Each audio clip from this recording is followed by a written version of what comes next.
আমি এখন আছি বাংলাদেশের কাশ্মীর খ্যাত নীলাদ্রি লেকে।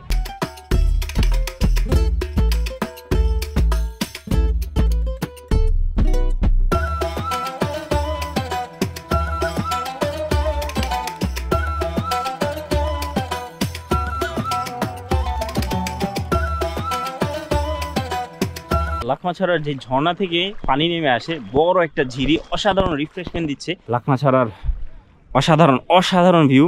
এটা হচ্ছে ভারতের মেঘালয়ার বড় বড় গারো পাহাড়।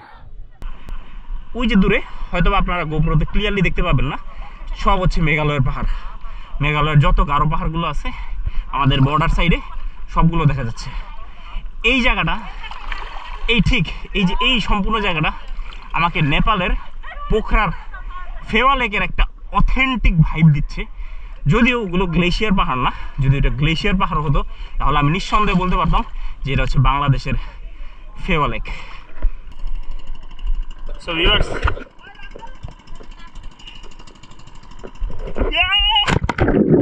সিলেট বিভাগের 4টি জেলার মধ্যে অন্যতম এবং অতি প্রাচীন ইতিহাস সমৃদ্ধ এই জেলা এককালের আসামের কামরূপ রাজ্যের অন্তর্গত ছিল। বিশাল হাওর অঞ্চলের সাথে উত্তরে খাসি ও জয়ন্তিয়া পাহাড় নিয়ে সিলেট বিভাগের এই জেলা প্রাকৃতিক সৌন্দর্য ভরপুর। হ্যাঁ, বলছিলাম সুনামগঞ্জের কথা। সুনামগঞ্জের অন্যতম দর্শনীয় স্থান হলো টাঙ্গুয়ার হাওর। তবে এই টাঙ্গুয়ার হাওর ছাড়াও রয়েছে বাংলাদেশের কাশ্মীর খ্যাত নীলাদ্রি লেক, আরও রয়েছে বারিক্কা টিলা, জাদুকাটা নদী, লাকমাছড়া, টেকের ঘাট, শিমুল বাগান ইত্যাদি। সো ভিউয়ার্স, আজকের এই ভিডিওতে আমার সাথে উপভোগ করতে পারবেন সুনামগঞ্জের অপরূপ প্রাকৃতিক সৌন্দর্য।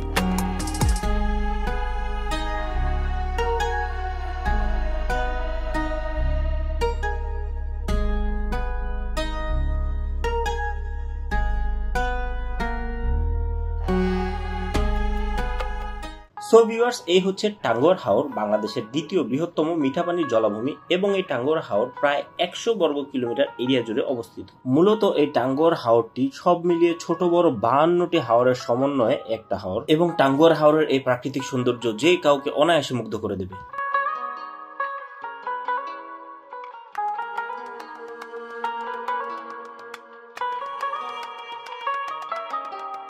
টাঙ্গুয়ার হাওরের নির্দিষ্ট একটা লোকেশনে একটা ওয়াচ টাওয়ার আছে। 2014 সালে বাংলাদেশ বন বিভাগ সেই 40 ফুট উচ্চতার এই ওয়াচ টাওয়ারটা নির্মাণ করে। সো সেই লোকেশনটায় আমরা এখন যাচ্ছি। এখন বাজে সকাল 7টা। আমাদের সেখানে পৌঁছাইতে মিনিমাম 1 থেকে 1.5 ঘন্টা সময় লাগতে পারে।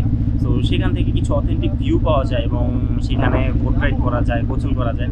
সো সেখানেই মেইনলি পর্যটকরা গিয়ে এনজয় করে। সো আমরাও সেখানে যাচ্ছি। মূলত টাঙ্গুয়ার হাওরে যাওয়ার জন্য যে হাউসবোটগুলো আছে, এই যে হাউসবোটগুলো, এগুলোতে ওঠার জন্য আমাদের মেইনলি কলমাকান্দার যে টলার ঘাট আছে সেই টলার ঘাট থেকে উঠতে হয়েছিল। আমরা সেখানে পৌঁছেছিলাম 5টা বাজে আর এখন হচ্ছে 7টা বাজে। সো 2 ঘন্টা হয়ে গেছে আমরা এই হাউস বোটে রাইড করতেছি।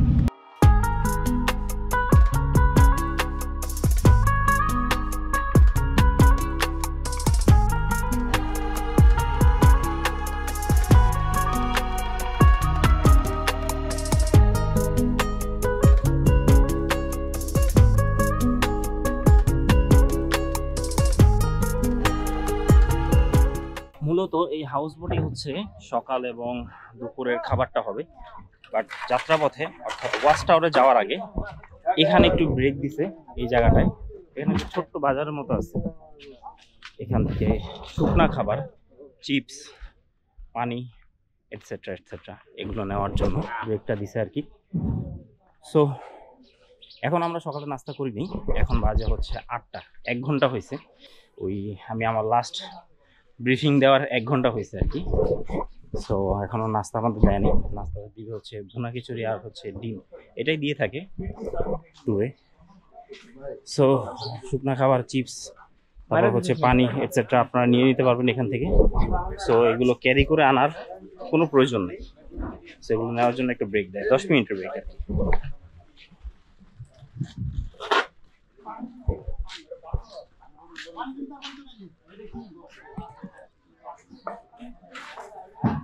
সো ভিউয়ার্স, অবশেষে এই যে চিপস, পানির বোতল অ্যান্ড একটা ফ্রেশ কোলা পাওয়া গেছে, তাও অনেক কাঠখড় পুরায়া, কারণ এখানে হচ্ছে এই পানি আর কি, বিশুদ্ধ পানি যেটাকে বলে, সেগুলোর খুবই সংকট।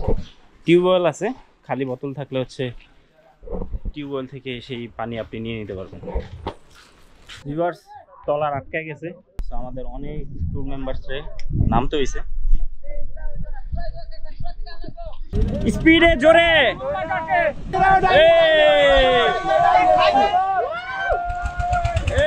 চলে গেছে, আটকে গেছে, আটকে গেছে, আটকে গেছে,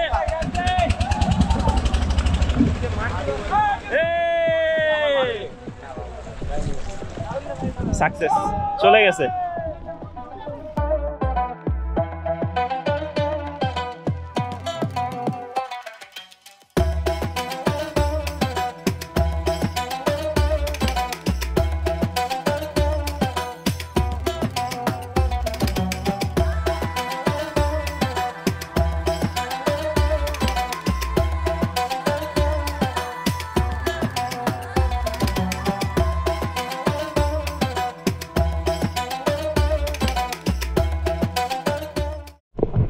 সো ভিউয়ার্স, এই যে আমরা ওয়াচ টাওয়ারের সামনে আছি। ওয়াচ টাওয়ারটা যদিও কিছুটা একটু দূরে চলে আসছি ওয়াচ টাওয়ার থেকে, কারণ হচ্ছে এই যে একটা বোট নিয়েছি আমরা। সো এখানে হচ্ছে আমরা গোসল করব। এই যে এখানে অনেক সুন্দর ছোট ছোট গাছ আছে, পানির নিচে গাছগুলো, মানে গাছের গোড়াগুলো হচ্ছে পানির নিচে। আর ওই সাইডে দূরে হচ্ছে মেঘালয়ের, অনেক সুন্দর লাগতেছে, পুরো পাহাড়ের ছায়াগুলো শুধু দেখা যাচ্ছে, মনে হচ্ছে যে কুয়াশায় ঢেকে আছে, বাট কিন্তু কুয়াশা নাই, এগুলো হচ্ছে গিয়ে ওয়েদারের কারণে এরকম ফিল হচ্ছে, কোনো কুয়াশা নাই। এখন পুরো রৌদ্রোজ্জ্বল দিন, সব সেট করে নিছি, এখন হচ্ছে নামবো। কতটুকু পানি আছে জানি না, নামলেই বুঝতে পারবো। ও, এই জায়গায় তো অনেক কম পানি, হয়তোবা সামনে আরও বাড়বে। এই যে এখন আমি হচ্ছে আমার বুক সমান পানি পাচ্ছি, নিচে কাদামাটি, সামনে যত যাব ততই গভীর। ওকে, কোনো সমস্যা নেই, আল্লাহ ভরসা। সো বিসমিল্লাহ বলে একটা সাঁতার দেওয়া যাক।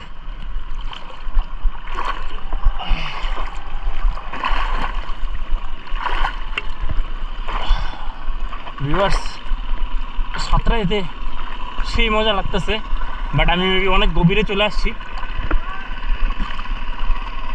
কোনো সমস্যা নাই, কারণ আমার সেফটির জন্য এখানে লাইফ জ্যাকেট আছে। ও বাই দ্য ওয়ে, যে বোটটা নিয়েছিলাম এই বোটটা আমাদের দুইজনে নিয়ে আসছে। সো দুইজনের জন্য মাত্র 200 টাকা চার্জ করছে। আপনারা চাইলে আরও দামাদামি করতে পারেন, কারণ ওরা হচ্ছে আপনাদের সাথে থাকবে, আপনারা যে স্পটে যাইতে চান নিয়ে যাবে। অ্যামেজিং। ওই যে দূরে হয়তো আপনারা গোপ্রোতে ক্লিয়ারলি দেখতে পাবেন না, সব হচ্ছে মেঘালয়ের পাহাড়। মেঘালয়ের যত গারো পাহাড়গুলো আছে আমাদের বর্ডার সাইডে সবগুলো দেখা যাচ্ছে। এই জায়গাটা, এই ঠিক এই যে এই সম্পূর্ণ জায়গাটা আমাকে নেপালের পোখরার ফেওয়া লেকের একটা অথেন্টিক ভাইব দিচ্ছে। যদিও ওগুলো গ্লেশিয়ার পাহাড় না, যদি এটা গ্লেশিয়ার পাহাড় হতো তাহলে আমি নিঃসন্দেহে বলতে পারতাম যে এটা হচ্ছে বাংলাদেশের ফেওয়া লেক। একটু ডুব দিয়ে দেখি পানির নিচে সাঁতার কেটে, যে পানির নিচটা কেমন, তাহলে আপনারা বুঝতে পারবেন। যদি আমি বালু বালু দেখতেছি, আপনারা এবার দেখেন পানির নিচে ভিউটা।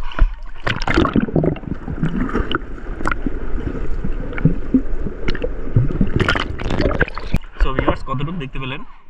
যদি আমি কিছুই দেখতে পাইনি, আমি অন্ধকার দেখছি। এগুলো কি গাছ মামা? হিজল। আচ্ছা, সো ভিউয়ার্স, এই যেখানে যতগুলো গাছ দেখতে পাচ্ছেন এগুলো হচ্ছে হিজল গাছ। আমার কাছে এই টাঙ্গুয়ার হাওর অসাধারণ লাগতেছে। আর একটু মাঝে যাব, মাঝে গিয়ে দুইটা ডুব দিব। ডুব দেওয়ার পর হচ্ছে ওয়াচ টাওয়ারটা দেখতে চলে যাব। দেন ওই ওয়াচ টাওয়ারের দেখা কমপ্লিট করে ভিউটা ক্যাপচার করে আমাদের আবার হাউস বোটে উঠতে হবে। দেন সেখান থেকে আমাদের নেক্সট লোকেশন আশা করি নীলাদ্রি লেক হবে। আর এই যে সামনে অসাধারণ একটা ভিউ।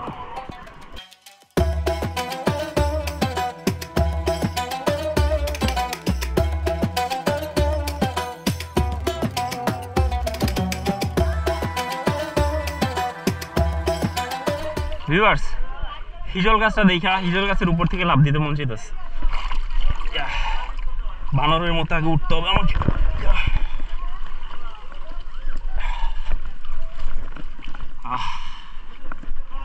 জোস।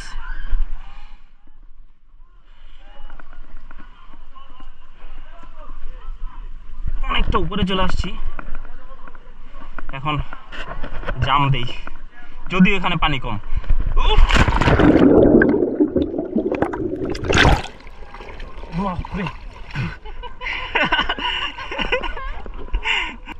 একটা ব্যাং চিত থেকে পানির মধ্যে ঠাস করে পড়ছে। সো ভিউয়ার্স, এখন হচ্ছে একটু মাছ ধরতে যাচ্ছি, ফ্রেশ পানিতে একটু ডুব দিব। সো দেখি ফ্রেশ পানিতে ডুব দিয়ে কেমন লাগে। অনেকদিন এত গভীরে ফ্রেশ পানিতে ডুব দিয়ে নেই উইদাউট লাইফ জ্যাকেট।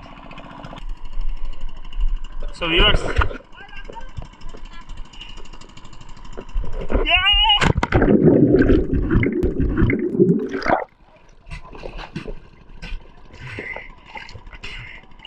বাপরে, এখানে পানির গভীরতা অনেক বেশি, যার কারণে আমি অনেকটা নিচে চলে গেছিলাম।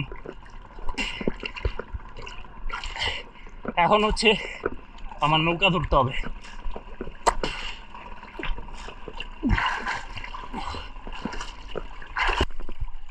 আমি পুরো স্পাইডারম্যানের মতো বাঁচতেছি।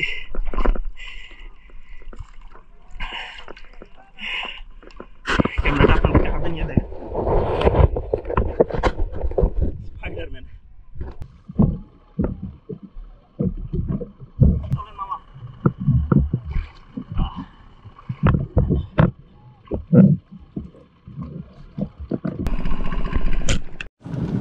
সো ভিউয়ার্স, এই যে দেখতে পাচ্ছেন, এটাই হচ্ছে 2014 সালে বন বিভাগের নির্মাণকৃত সেই 40 ফুটের ওয়াচ টাওয়ার। সো আপনাদেরকে বলছি এটা থেকে ভিউ দেখাবো, সো দেখাবো, লেটস গো। ওয়াচ টাওয়ারটা মনে হচ্ছে যে 2014 সালে না, 1914 সালে নির্মাণ করা হয়েছে। এর আর্কিটেকচার ডিজাইন দেখলেই বোঝা যায়। আর এখানে যে ম্যাটেরিয়ালসগুলো ইউজ করছে একদম 2 নাম্বার ম্যাটেরিয়ালস, জং পড়ে গেছে। 14 সালে নির্মাণকৃত কোনো জিনিস এতটাও বাজে হয় না। ধরে নিলাম এইটার 2 তলা সর্বোচ্চ 3 তলা পর্যন্ত পানি উঠে যায়, ধরে নিলাম, যদিও উঠে না তারপরে এত বাজে হালাত হয় না। সো এখান থেকে কত সুন্দর ভিউ দেখা যায় সেটাই আপনাদেরকে এখন দেখাবো।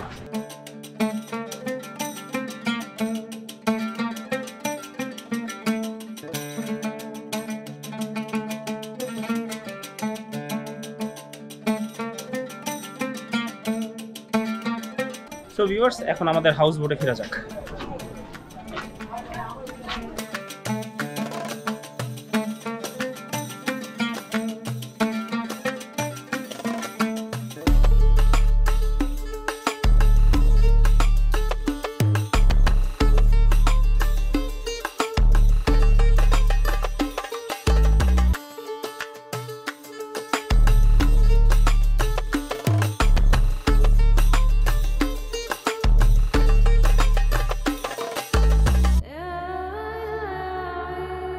ভিউয়ার্স, প্রচণ্ড রোদ, প্রচণ্ড গরম, আর এখন আমরা আছি হচ্ছে ট্যাকের ঘাটে।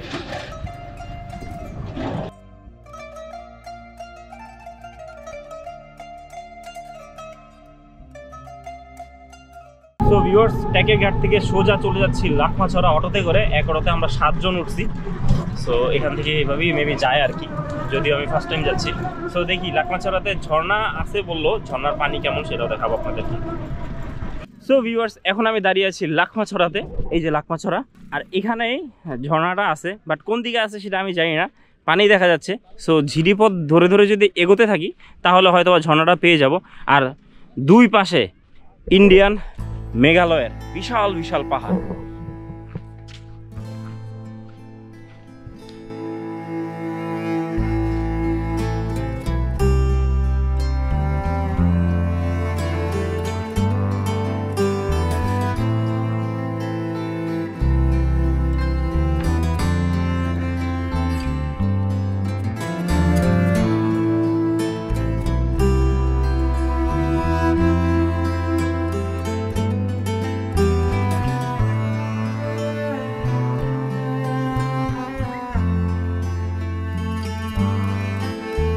লাকমাছড়ার যে ঝর্ণা থেকে পানি নেমে আসে, বড় একটা ঝিরি, অসাধারণ রিফ্রেশমেন্ট দিচ্ছে, ঠান্ডা পানি। এই গরমে আমার পাটা একদম জ্বলে গেছিলো, সো এই ঠান্ডা পানিগুলো পায়ে অসাধারণ লাগতেছে।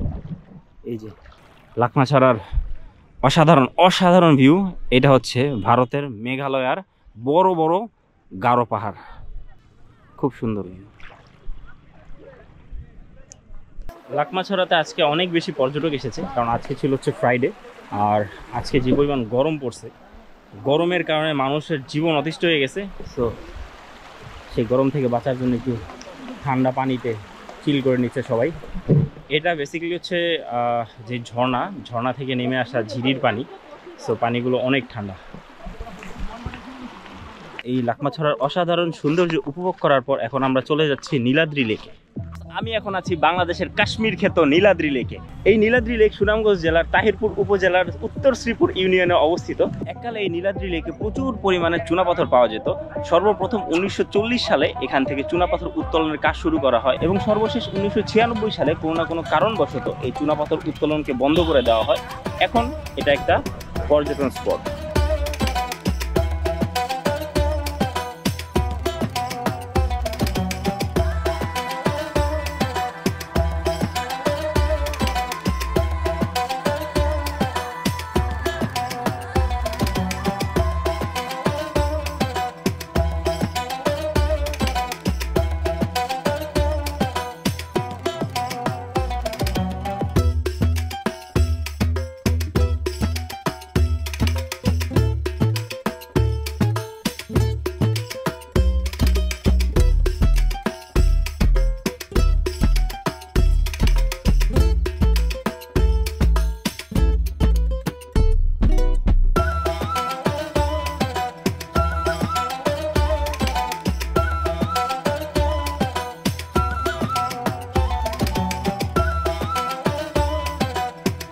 বর্তমানে গেরিলা যোদ্ধা সিরাজুল ইসলাম বীর বিক্রমের নাম অনুসারে এই নীলাদ্রি লেকের নাম শহীদ সিরাজ লেক করা হয়। তো অনেকের কাছে এই লেকটি এখন শহীদ সিরাজ লেক নামে পরিচিত।